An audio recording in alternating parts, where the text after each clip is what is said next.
Capítulo 29. Prossegue o assunto começado e diz algumas grandes mercês que lhe fez o Senhor e as coisas que sua majestade lhe dizia para assegurar e para que respondesse aos que a contradiziam. Muito saí do propósito, pois que tratava de dizer as causas que há para se ver que não é imaginação, porque, como poderíamos, com esforço, representar a humanidade de Cristo e ir ordenando com a imaginação a sua grande formosura. E não seria necessário pouco tempo, se alguma coisa se houvesse de parecer com ela. Bem pode alguém representá-la na imaginação e fixá-la durante algum tempo, e os traços que tem, e a sua brancura, e, pouco a pouco, ir aperfeiçoando mais e imprimindo na memória aquela imagem. Isto, quem lhe impede, pois com o entendimento pode fabricar. No que tratamos, nada podemos fazer para isto, senão que a temos de ver quando o Senhor a quer representar e como quer e o que quer. Não há tirar nem pôr, nem modo para isso, por mais que façamos, nem para vê-lo quando queremos, nem para o deixar de ver. Em querendo fixar alguma coisa particular, logo se perde a visão de Cristo. 2 anos e meio me durou isto, muito frequentemente me fazia Deus esta mercê. Haverá mais de 3 anos que ele deixou de ma fazer tão de contínuo e substituiu-a por outra mais subida, como talvez direi depois. Via que me estava falando e eu contemplando aquela grande formosura e a suavidade, com que dizia aquelas palavras por aquela formosíssima e divina boca, e outras vezes com rigor desejar eu perceber a cor de seus olhos e do tamanho que eram, para o saber dizer, jamais mereci vê-lo, nem me serve de nada procurá-lo, antes se me esvai de todo a visão. É verdade que algumas vezes vejo que olha para mim com piedade, mas tem tanta força este olhar, que a alma filão o pode sofrer e fica então subido a arroubamento que, para melhor o gozar todo, perde esta formosa vista. Assim, aqui, não há querer e não querer. Vê-se claramente que o Senhor quer que não haja senão humildade e confusão, e tomar o que nos derem e louvar a quem o dá. Isto acontece em todas as visões, sem exceção, pois nenhuma coisa se pode, nem para ver menos nem mais faz ou desfaz a nossa diligência. Quer o Senhor que vejamos com muita clareza que isto não é obra nossa, senão de Sua Majestade. É que, assim, muito menos podemos ter soberba, antes nos faz permanecer humildes e temerosos, vendo que, do mesmo modo como o Senhor nos tira o poder para ver o que queremos, assim nos pode também tirar estas mercês e a graça, e ficarmos perdidos de todo. Quer que sempre andemos com medo, enquanto vivemos neste desterro. Quase sempre se me representava o Senhor assim ressuscitado e na hóstia do mesmo modo, a não ser algumas vezes em que, para me esforçar, se estava em tribulação, me mostrava as chagas, algumas vezes na cruz e no horto, com a coroa de espinhos, poucas vezes, levando a cruz também algumas, para, como digo, necessidades minhas e também de outras pessoas, mas sempre a carne glorificada. Fartas afrontas e trabalhos passei em dizê-lo e fartos temores e fartas perseguições. Tão certo lhes parecia que eu tinha demônio, que algumas pessoas me queriam exorcizar. Disto, a mim pouco se me dava, mas sentia quando via que temiam os confessores de confessar-me ou quando sabia que de mim lhes diziam alguma coisa. Contudo, jamais podia ter pesar de ter visto estas visões celestiais, e nem por todos os bens e deleites do mundo eu as trocaria sequer por uma só vez que delas gozei. Sempre tive isto por grande mercê do Senhor e me parece um grandíssimo tesouro, e o mesmo Senhor me assegurava muitas vezes. Eu mesma me via crescer em o amar muitíssimo, ia me queixar a ele de todos estes trabalhos, e sempre saía consolada da oração e com novas forças. A eles não ousava eu contradizer, porque via que era tudo pior, pois lhes parecia pouca humildade. Com o meu confessor tratava, ele consolava-me sempre muito quando me via aflita. Como as visões foram crescendo, um deles, que antes me ajudava, com quem me confessava algumas vezes quando o ministro não podia, começou a dizer que era claro ser obra do demônio. Mandaram-me, visto não me ser possível resistir, que me benzesse quando visse alguma visão, e fizesse figas, porque podia ter por certo que era demônio, e com isto ele não viria e que não tivesse medo, pois Deus me guardaria e me tiraria estas visões. Para mim era isto causa de grande pesar, porque, como não podia crer senão que era Deus, era coisa terrível para mim. E tampouco podia desejar, como tenho dito, que me fossem tiradas, mas, enfim, fazia quanto me mandavam. Suplicava muito ao Senhor que me livrasse de ser enganada. Isto sempre o fazia e com muitas lágrimas eu pedia a São Pedro e a São Paulo porque o Senhor me disse, como foi no seu dia que ele me apareceu pela primeira vez, que eles me guardariam para que não fosse enganada. E assim os via muitas vezes ao meu lado esquerdo muito claramente, embora não por visão imaginária.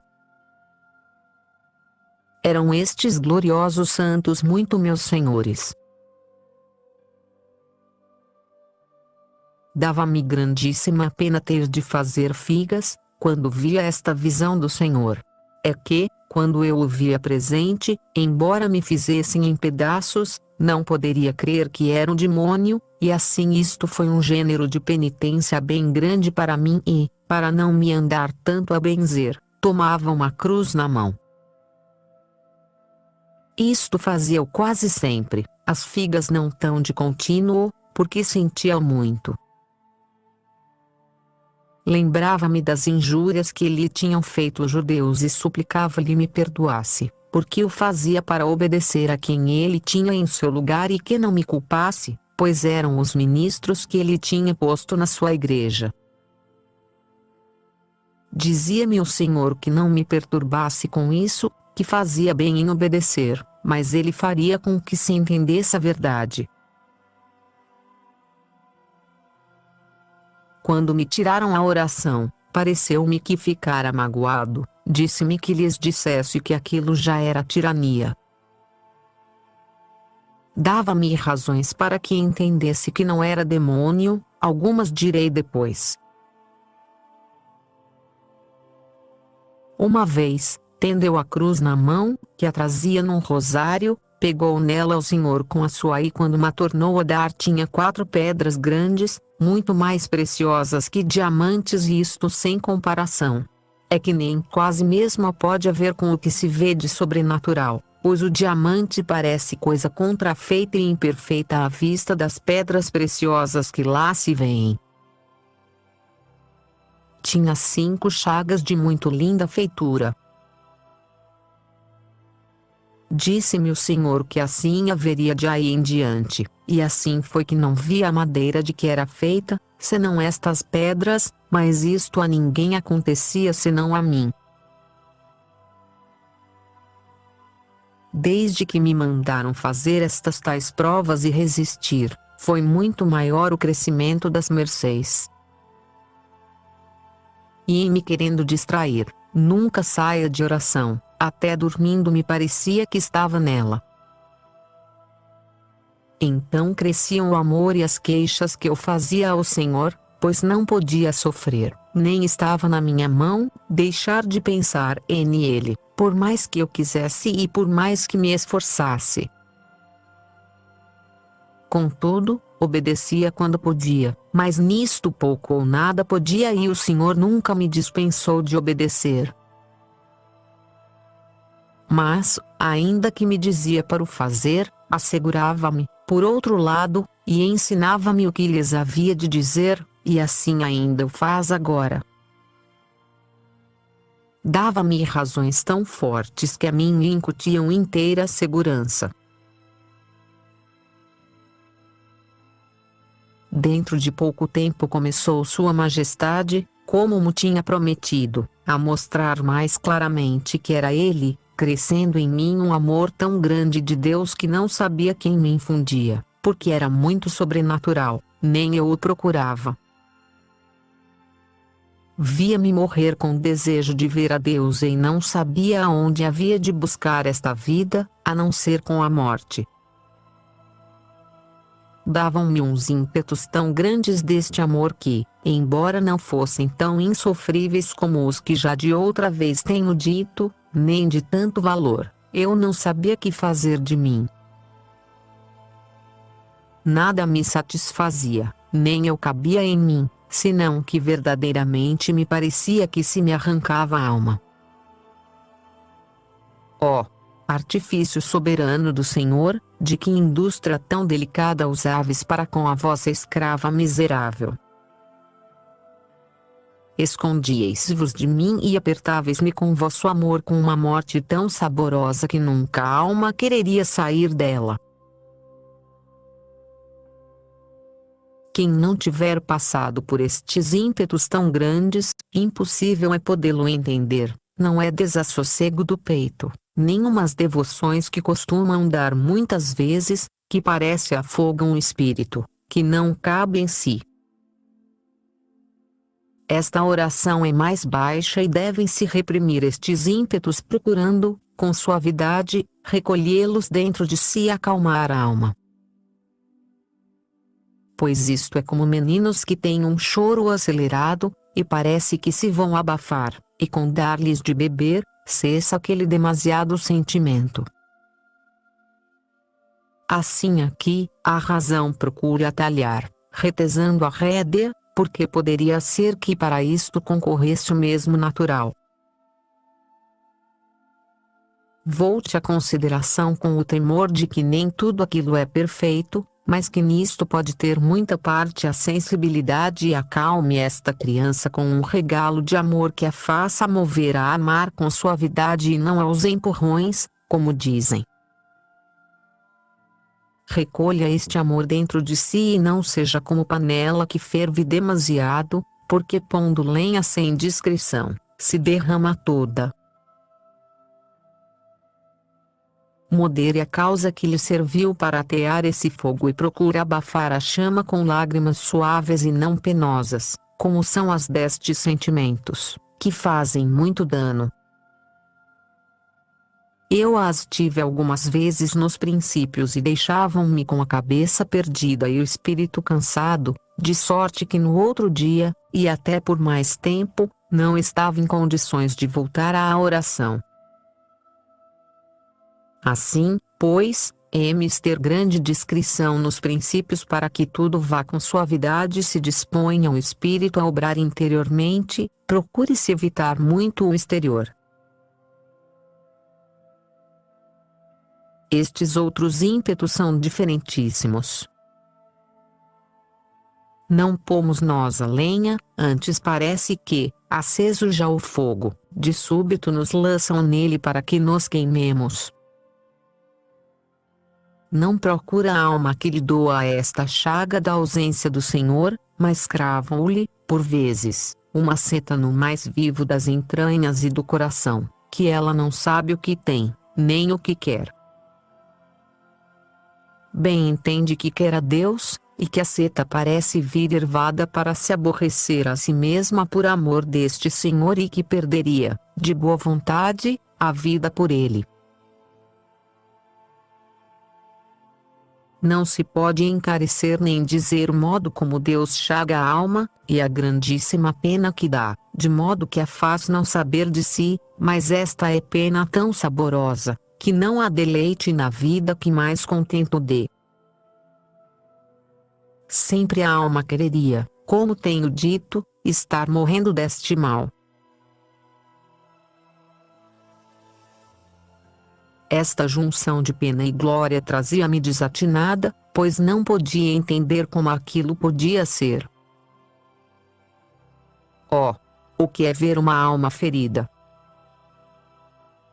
Pois digo que se entende de maneira que bem se pode dizer ferida por tão excelente causa e vê claramente que não fez nada por onde lhe viesse este amor, mas parece-lhe que, do muito grande que o Senhor lhe tem, caiu nela de repente aquela centelha que a faz arder toda. Oh! Quantas vezes me recordo, quando assim estou, daquele verso de Davi, que madimodum desiderati servus ad fontes aquarum. Dir-se-ia que o vejo cumprir-se literalmente em mim. Quando isto não dá com tanta força, parece que se aplaca um pouco, pelo menos a alma busca remédio, pois não sabe que fazer. Com algumas penitências. Estas, porém, não se sentem, nem mesmo causa mais dor derramar sangue do que se o corpo estivesse morto. Busca modos e maneiras para fazer alguma coisa em que padeça por amor de Deus, mas é tão grande a primeira dor, que eu não conheço o tormento corporal que lhe atirasse. Como não está nisto remédio, são demasiado baixas estas medicinas para tão subido mal, todavia aquieta-se um pouco e algo disto passa, pedindo a Deus lhe dê remédio para seu mal, e nenhum vê senão a morte, pois só com esta, pensa poder gozar de todo do seu bem. Outras vezes é tão forte este ímpeto que nem isto, nem mesmo nada, se consegue fazer. Tolhe todo o corpo e nem pés, nem braços pode menear, se está em pé, cai sentada como coisa inanimada. Não pode nem mesmo respirar, só dá uns gemidos, não grandes, porque mais não pode, são-no, porém, no sentimento. Quis o Senhor que viesse então algumas vezes esta visão. Via um anjo ao pé de mim, para o lado esquerdo, em forma corporal, o que não costumo ver senão por maravilha.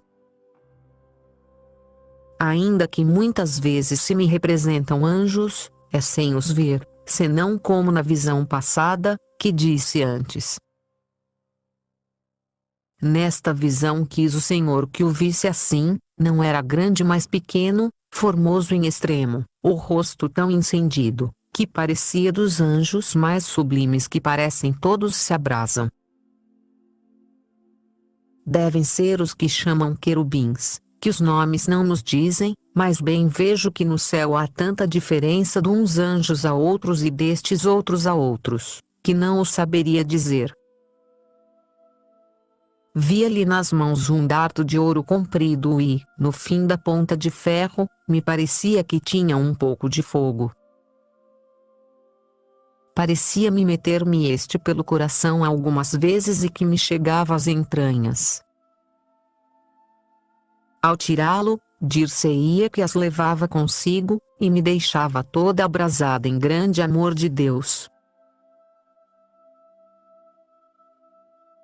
Era tão intensa a dor, que me fazia dar aqueles queixumes e tão excessiva a suavidade que me causava esta grandíssima dor, que não se pode desejar que se tire, nem a alma se contenta com menos de que com Deus. Não é dor corporal mais espiritual, embora o corpo não deixa de ter a sua parte, e até é muita. É um requebro tão suave que tem entre-se a alma e Deus, que suplico à sua bondade o dê a gostar a quem pensar que minto. os dias que isto durava, andava como alheada, não queria ver nem falar, senão abraçar-me com a minha pena, que era para mim maior glória que quantas há em tudo o criado. Isto me acontecia algumas vezes, quando quis o Senhor que me viessem estes arroubamentos tão grandes que, até mesmo estando entre muitas pessoas, não lhes podia resistir, e assim, com muita pena minha, se começaram a divulgar. Desde que os tenho, não sinto tanto esta pena, senão o que disse em outra parte. Não me recordo em que capítulo, o qual é muito diferente em muitas coisas e de maior preço, pois, em começando esta pena de que agora falo, parece que o Senhor arrebata a alma e a põe em êxtase, e assim não há lugar para ter pena nem padecer, porque vem logo o gozar. Seja bendito para sempre, que tantas mercês faz a quem tão mal corresponde a tão grandes benefícios.